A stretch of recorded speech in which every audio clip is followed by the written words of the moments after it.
yéen a ngi teewlu seen bii di Liberté TV xibaar yi wóor te gaaw ci tàng-tàng bi ñu ngi lay ñaan nga daal di abonné wu te activer cloche de notification yi vidéo bu dëggu nga bokk ci ñu koy njëkk a am.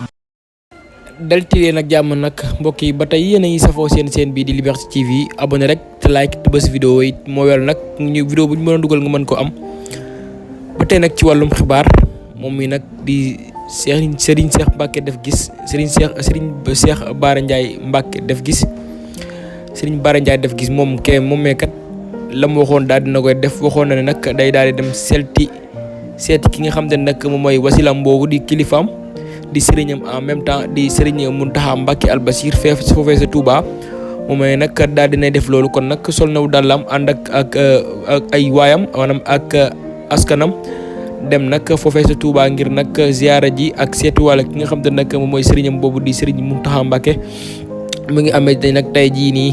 la demoon nag seeti foofee nag ca Touba ziyaare nag ki nga xam ne nag moom mooy Serigne Mountakha te tamit moom ma ngay dolli sant bu baax a baax Serigne Mountakha ak képp ko nga xam ne nag bi mu nekkee ci ay jafe-jafe yaa ci doon dugal ca loxo wala nag ca làmmañ moomee nag moom di Serigne Cheikh Bara Ndiaye def gis moom nag mu ngay sant ñooñee bu baax a baax képp koo xam ne daal taxaw nga ci ay problème am ba yàlla defal ko jàmm nag mu ngi lay sant bu baax ak nag kilifa googu di Serigne Mountakha Mbacké def gis foofee nag ca Touba moom mee nag ba tey di Cheikh Bara Ndiaye moom nag moom ba tey mu ngay xamle ni bis bu jógee nag ci lii nga xam ne ci la nekk nii day daal di commencé waat chronique yi nga xam ne nag doon na ko def foofee nag ca Walf Fadjri nag moom it di Cheikh Bara Ndiaye kon nag la mu nekkoon daal ma ne nii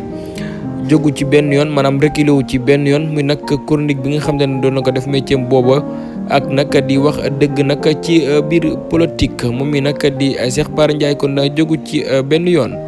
kon nag moom mi di Cheikh Bara Ndiaye tey jii daal amoon ab visite foofee nag ca Touba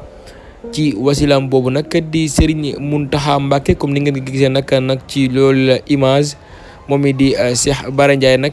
def gis. yéen a ngi teewlu seen bii di Liberté TV xibaar yi wóor te gaaw ci tàng-tàng bi ñu ngi lay ñaan nga daal di abonné wu te activer cloche de notification yi vidéo bu dëggu nga bokk ci ñu koy njëkk a am.